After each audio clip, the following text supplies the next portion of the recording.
Hello students, so we are doing your chapter aldehyde ketones and carboxylic acid and our topic is chemical properties of aldehyde and ketones. So chemical properties के अंदर हमने क्या पढ़ा था कि ये aldehyde and ketones undergo nucleophilic addition reaction. ठीक है, ये कौन सी रिएक्शन करते हैं? Nucleophilic addition reaction. For example carbonyl group. ठीक है, इसके अंदर आप किसका अटैक करवाओगे? न्यूक्लियोफाइल का. This is a slow process और आपकी ये वाली एडिशन रिएक्शन होगी. ठीक है, next is the fast process जिसमें एक साइड OH लगेगा और दूसरी साइड क्या लगेगा? आपका nucleophile. So this is the nucleophilic addition reaction. So पहली आपकी न्यूक्लियोफिलिक एडिशन रिएक्शन है. First is the addition of water. तो आप कार्बोनिल ग्रुप के अंदर किसको ऐड करोगे? वाटर को. वाटर किस में स्प्लिट अप होगा? H positive and OH negative. मतलब इसमें न्यूक्लियोफाइल कौन है? OH negative. तो OH नेगेटिव इस कार्बन पे अटैक करेगा और इस ऑक्सीजन पे कौन सा चार्ज आएगा? Negative. So again we add H positive and this is a fast process and we get a diol. Diol का मतलब है एक अल्कोहल ग्रुप को ओल कहा जाता है, सेकंड अल्कोहल ग्रुप को भी क्या होगा? ओल. सो दो ओल इकट्ठे हो गए हैं तो that's why it is called diol. Next is addition of HCN. HCN के अंदर H पॉजिटिव और Cn negative. So Cn negative act as a nucleophile. तो कार्बोनिल ग्रुप उसके अंदर Cn नेगेटिव ऐड कर दो तो इस कार्बन पे अटैक होगा, इस ऑक्सीजन पे नेगेटिव चार्ज, और H पॉजिटिव ऐड कर दो, आपके पास क्या बनेगा? साइनोहाइड्रिन. ठीक है, this is called Cn group is called cyano and this OH is called hydrin. So we get cyanohydrin. Next is addition of sodium bisulphide. Sodium bisulphide का फॉर्मूला क्या है? NaHSO3. तो इसमें Na पॉजिटिव और nucleophile का है HSO3 negative. अब यहाँ पे आपको याद रखने वाली चीज़ है कि सल्फोनिक ग्रुप लगेगा, मतलब इसके अंदर कार्बन पे कौन अटैच होगा? SO3H ग्रुप, और ऑक्सीजन पे कौन सा charge? Negative. Then we add Na positive और हमारे पास क्या बनेगा? O नेगेटिव के साथ Na. ठीक है, इसकी आप क्या करोगे? इसमें क्या होती है? This is a reversible reaction जिसमें हाइड्रोजन इसके साथ और सोडियम नीचे. So we get OH and SO3Na. Next is addition of alcohol. Alcohol को अगर एल्डिहाइड में डालोगे तो H पॉजिटिव और न्यूक्लियोफाइल क्या होगा? OR negative. तो ये अटैक करेगा on this carbon and this oxygen will be having negative charge. आपके पास क्या बनेगा? Hemiacetal. So this is called hemiacetal. इसको क्या कहा जाता है? Hemiacetal. मतलब दिस OR ग्रुप को क्या कहा जाता है? एसिटल. अब ये एक ग्रुप है, that's why it is called acetal. अब इसके अंदर फिर से अटैक करवाएंगे हम एल्कोहल का और हमारे पास फिर से यही प्रोसेस क्या करेंगे? Repeat and we get acetal. Next is addition of Grignard reagent. Grignard reagent को ऐड करना है हमने. Grignard reagent having formula RMgX. अब कार्बोनिल ग्रुप के अंदर हम क्या ऐड करेंगे? RMgX. तो क्या होगा? R ग्रुप कार्बन के पास और ऑक्सीजन के पास क्या जाएगा? MgX. अब हम इसकी क्या करेंगे? Hydrolysis and we get R and OH over here and MgOHX. Hydrolysis के अंदर जो आपका वाटर किस में स्प्लिटअप होगा? H positive and OH negative में. तो H पॉजिटिव आपका इस ऑक्सीजन के साथ जाएगा और OH नेगेटिव किस ग्रुप को लेके जाएगा? MgX. तो देख लो MgOHX, carbon R and OH. तो OH ग्रुप आपका क्या बना है? एल्कोहल. अब हमने ये जितनी भी एग्जाम्पल पढ़ी, all these are examples of nucleophilic addition reaction. और इसके अंदर कोई भी मॉलिक्यूल बाहर नहीं निकला है, ना कोई वाटर मॉलिक्यूल जो बाहर से ऐड हुआ है वो पूरे का पूरा ऐड हुआ है. Next is a nucleophilic addition reaction followed by elimination of water. मतलब जिसके अंदर क्या बाहर निकल रहा है? वाटर. फॉर एग्जाम्पल हम अगर अमोनिया की एडिशन करें या फिर अमोनिया डेरिवेटिव. अमोनिया डेरिवेटिव का मतलब है कि एक हाइड्रोजन अमोनिया का निकाल के उसकी जगह कोई भी ग्रुप इंट्रोड्यूस कर दो, that is termed as ammonia derivative. तो हेयर आप क्या करोगे? देखो इसके अंदर कार्बोनिल ग्रुप है, इसके अंदर हमने क्या ऐड किया? Ammonium derivative, that is NH2Z. Acidic pH रखनी है हमने. कितनी pH रखनी है इन रिएक्शंस के अंदर? 3.5. ठीक है, कार्बोनिल ग्रुप और इस हाइड्रोजन, इसका ऑक्सीजन और इसका हाइड्रोजन, ये मिलके क्या बाहर निकालेंगे? वाटर. और ये पूरे का पूरा group as it is double bond के साथ जुड़ जाएगा. समझ लग रहा है आपको? So carbonyl group and NH2Z, इन दोनों में से वाटर निकल जाएगा और ये डायरेक्ट इसके साथ आके जुड़ जाएगा, C double bond NZ. So this is the addition product. First is addition of hydroxyl amine. अब हाइड्रोक्सिल अमीन क्या है? NH2OH. हाइड्रोक्सिल अमीन का फॉर्मूला क्या है? NH2OH. तो सिंपली कार्बोनिल कंपाउंड के अंदर NH2OH ऐड करो, pH 3.5, you will get C double bond NOH. ठीक है, वाटर बाहर, आपके पास क्या बनेगा? Oxime. Similarly addition of hydrazine having formula NH2, यहाँ से वाटर निकाल दो और डायरेक्ट इसको इसके साथ ऐड कर दो and you get a hydrazone. This is a phenyl hydrazine. अब जब इसको करोगे वाटर बाहर निकाल दो सिंपली और you will get phenyl hydrazone. Next is addition of two four dinitrophenyl hydrazine. तो हाइड्राजीन है और एक आपका फिनाइल है, उसकी सेकेंड एंड फोर्थ पोजीशन पे क्या लगा है? Nitro group. So two four dinitrophenyl hydrazine. Carbonyl group, water बाहर और डायरेक्ट इसको अटैक करवाना. एक बात याद रखना, हाइड्राजीन का जो प्रोडक्ट है दैट इज़ हाइड्राजोन, बाकी सारा नेम क्या रहेगा? Same. Similarly addition of semi carbazide.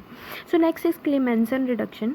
Clemmensen reduction के अंदर क्या है? आप कार्बोनिल ग्रुप लोगे, उसके अंदर क्या ऐड करोगे? Hydrogen in the presence of sodium amalgam, that is sodium and mercury and HCl. So this we will get alkane plus साथ में क्या निकलेगा? वाटर. ठीक है, इसके अंदर क्या बनेगा? एल्केन. रिडक्शन होगी जब का एल्डिहाइड और कीटोन की, we will get alkane plus water. Next is Wolff Kishner reduction. So Wolff Kishner reduction के अंदर क्या है? हम हाइड्राजीन ऐड करेंगे इन कार्बोनिल एंड pH कितनी रखनी है? 3.5. सो हमारे पास क्या बनेगा? वाटर बाहर निकाल दो, C double bond N NH2. ठीक है, हमारे पास ये हाइड्राजोन बनेगा. ठीक है, और हम इसकी क्या करेंगे? Reduction in the presence of potassium hydroxide. तो जब इसकी रिडक्शन करोगे नाइट्रोजन बाहर निकलेगा और आपके पास क्या बनेगा? एल्केन. सो एक बात याद रखना, क्लेमेंसन और वोल्फ-किश्नर रिडक्शन में आपके पास क्या बन रहा है? एल्केन. सो नेक्स्ट इज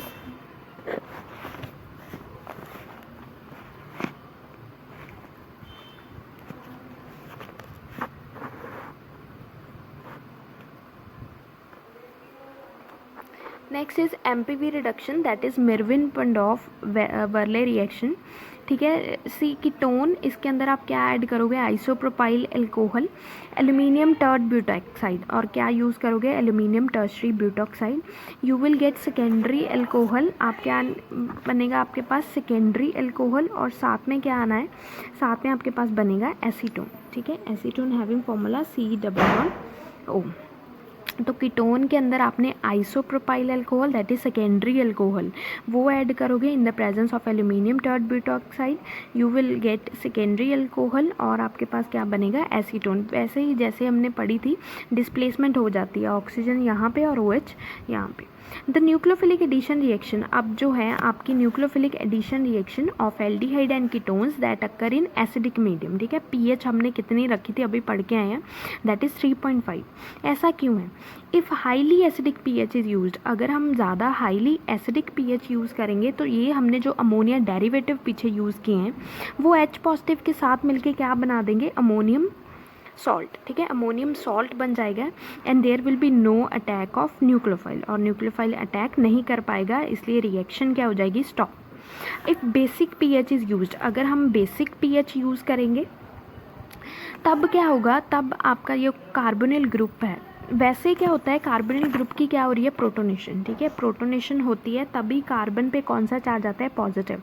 और इस पॉजिटिव कार्बन की वजह से ही इस पे कौन अटैक कर रहा है? न्यूक्लियोफाइल.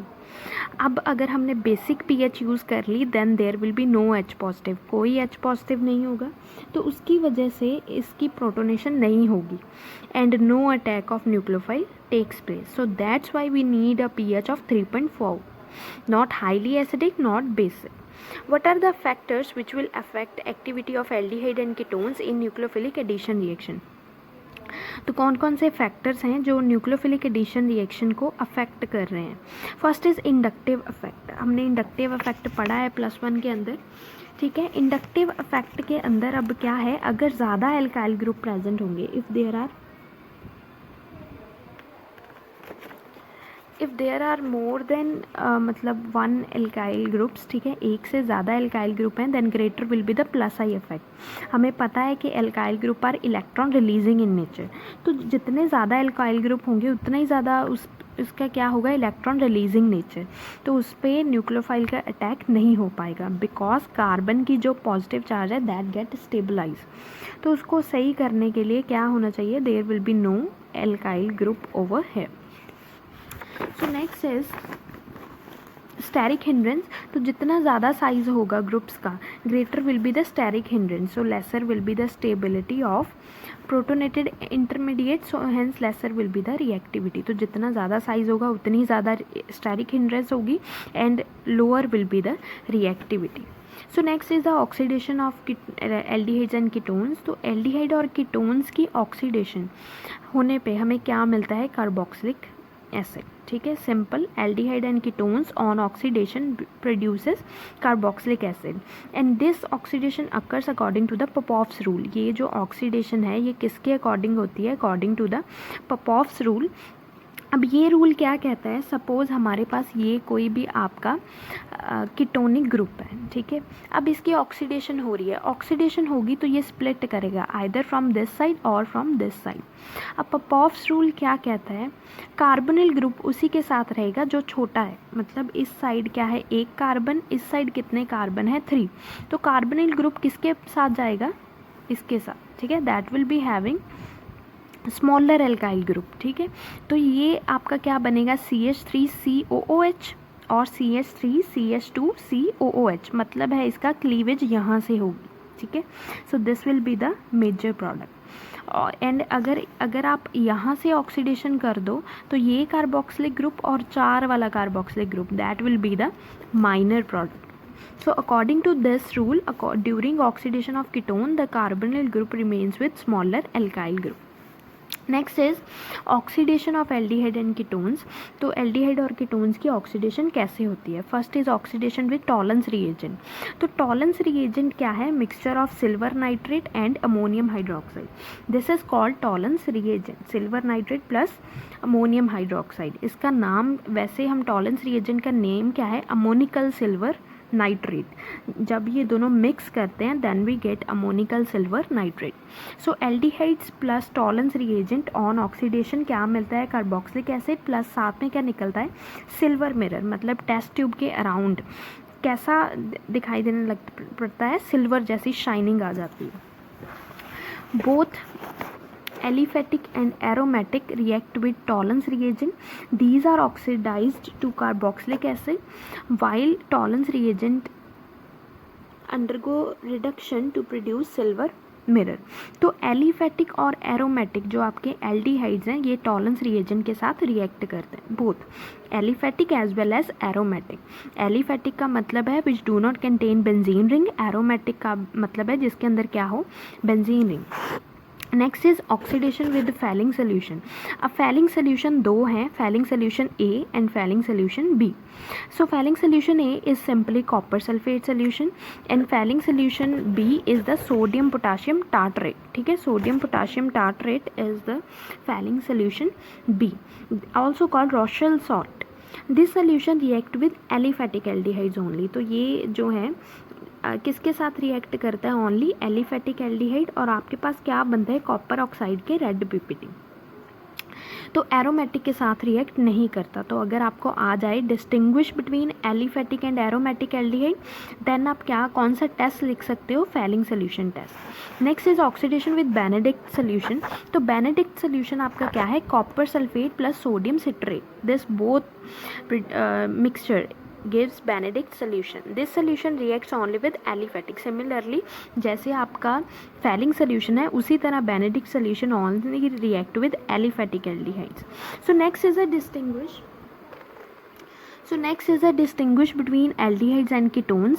पहला है Tollens reagent. Tollens reagent test किसके साथ अभी किया है हमने, वो किसके साथ रिएक्ट कर रहा है, only with aldehydes not with ketones. Next है आपका शिफ्स बेस टेस्ट। एल्डिहाइड जो है वो रिएक्ट करता है शिफ्स बेस के साथ to give pink colour, whereas ketones क्या करते हैं, कीटोन्स प्रोड्यूसेस कलरलेस सोल्यूशन। तो ये देखो आपका एल्डिहाइड प्लस शिफ्स बेस, ये आपका शिफ्स बेस है, इसके साथ रिएक्ट करके ये क्या करेगा, पिंक कलर देगा। Next is distinguish between aliphatic and aromatic. हम अभी पीछे करके आए हैं how to distinguish between aliphatic and aromatic aldehyde. अभी किया था Fehling solution test and next Benedict solution test. We have done both these test. Next is aldol condensation. This is very important. तो aldol condensation के अंदर क्या बनता है, पहले सुनो इसका नाम कैसे पड़ा है। aldol के अंदर दो तरह के ग्रुप इंक्लूडेड होते हैं, one is aldehyde and other is OH। तो इन दोनों के कॉम्बिनेशन से जो बनता है दैट इज कॉल्ड aldol। ठीक है, one is aldehyde group and plus alcohol group, ये दोनों का एक कंपाउंड बनता है, उसको कहा जाता है aldol condensation. First is self aldol condensation. In this reaction two identical aldehydes और ketones combines with each other in the presence of a base, these must contain alpha hydrogen. तो इस रिएक्शन के अंदर दो आइडेंटिकल मतलब same aldehyde या फिर क्या होंगे कीटोन्स, वो एक दूसरे के साथ कंबाइन करते हैं, किसकी प्रेजेंस में, बेस की प्रेजेंस में, आइदर NaOH और KOH। दीज मस्ट कंटेन, एक पर्टिकुलर कंडीशन है कि इसके अंदर क्या होने चाहिए, these must contain alpha hydrogen atom. So this is the reaction.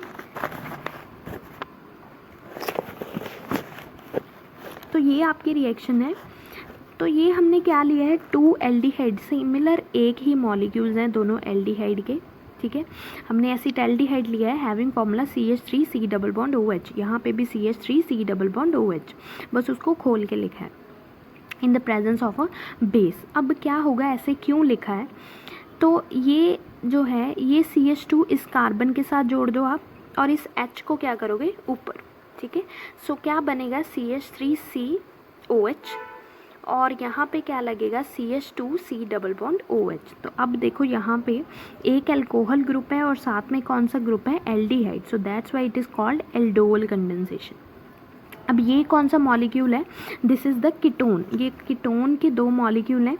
So we add NaOH in the presence of a base, क्या बनेगा CH3C double bond O, H जुड़ जाएगा ये वाला और ये वाला ग्रुप साथ में जाके डायरेक्ट जुड़ जाएगा CH3C double bond O CH3। तो हमें यहाँ पे क्या मिला है, कीटोन। ये आपका बना था एल्डोल, यहाँ पे कीटोन है और एक alcohol, so it's called ketone. Next is cross aldol condensation. हमने अभी की है सेल्फ एल्डोल कंडेंसेशन जिसमें दोनों मॉलिक्यूल्स क्या थे, सेम, लेकिन अगर हम डिफरेंट मॉलिक्यूल्स ले लें, different aldehyde and different ketone, that is called cross aldol condensation. So we first of all हम क्या लेंगे, एक एल्डिहाइड ले लिया, दूसरा क्या लेंगे, कीटोन। तो पहले aldehyde having formula CH3C double bond OH and ketone having formula CH2HC double bond O CH3। अब इसके अंदर क्या ऐड कर दिया, NaOH। अब हमारे पास प्रोडक्ट क्या बनेगा, CH3C, इसके साथ क्या लगेगा H, ये वाला H। ठीक है, और ये पूरा का पूरा एज इट इज़ इसके साथ क्या हो जाएगा, add. So CH3 CHOH CH2C double bond O CH3। ठीक है, we get ketone. So next is Claisen-Schmidt condensation. If two different aldehydes or ketones are taken and one does not contain alpha hydrogen. अब Claisen-Schmidt condensation के अंदर क्या है कि दो different aldehyde और ketones लेने हैं, लेकिन एक के अंदर अल्फा हाइड्रोजन नहीं है, तो उस रिएक्शन को क्या कहा जाता है, Claisen-Schmidt condensation. So here is the reaction. एक हमने लिया है methanol that is having no alpha hydrogen, मतलब जिसके साथ डबल बॉन्ड लगा है उसके साथ वाला कोई भी कार्बन नहीं है। ठीक है, तो इसके अंदर कोई अल्फा हाइड्रोजन नहीं है, क्यों, क्योंकि अल्फा कार्बन नहीं है। अल्फा कार्बन क्या होता है, जिसके साथ डबल बॉन्ड लगा है उसके साथ वाला कार्बन। तो हमने एक लिया है जिसके अंदर नो अल्फा हाइड्रोजन, फॉर्मेल्डिहाइड, और हमने उसके अंदर क्या ऐड किया है, acetaldehyde having formula CH3C double bond OH। अब क्या होगा, सिमिलरली वही H2C, इसके साथ H लग जाएगा, then we get COH CH2C double bond OH, we get aldol. Next is Cannizzaro reaction. अब कैनिज़ारो रिएक्शन क्या है? When two aldehyde molecules containing no alpha hydrogens atoms are heated in the presence of a base. तो हमने क्या लेना है? 2 ऐसे aldehyde molecule लेने हैं जिसके अंदर no alpha hydrogens will be there. These are heated in the presence of base. Disproportionation reaction will take place. ठीक है, इसके अंदर कौन सी रिएक्शन हो रही है? डिसप्रपोर्शनेशन, जिसके अंदर एक ही मॉलिक्यूल क्या करता है? ऑक्सीडेशन, और वही मॉलिक्यूल क्या करता है? Reduction. So this will be the product. अगर हम इस मॉलिक्यूल की ऑक्सीडेशन करें देन वी गेट एल्कोहल, अगर इसकी रिडक्शन करें then we get sodium formate carboxylic acid. ठीक है, sorry, if we reduction then we get alcohol, if we undergo oxidation then we get carboxylic acid. ठीक है, next are the uses of aldehyde and ketones. तो पहला है 40% solution of formaldehyde is use to prepare formalin which is use for preservation of biological specimen. जो bio के जो भी आप इंसेक्ट्स वगैरह उनको प्रिजर्व करके रखते हो, तो उसको किस में उस सोल्यूशन को प्रिजर्व किया जाता है? That is formalin. 40% formaldehyde. Formaldehyde is used in leather industry. Formaldehyde कहाँ पे यूज़ किया जाता है? Leather industry. Both aldehyde and ketones are used in preparation of alcohol and carboxylic acid. तो दोनों एल्डिहाइड और कीटोन्स को किस में यूज़ किया जाता है? In preparation of alcohol and carboxylic acids.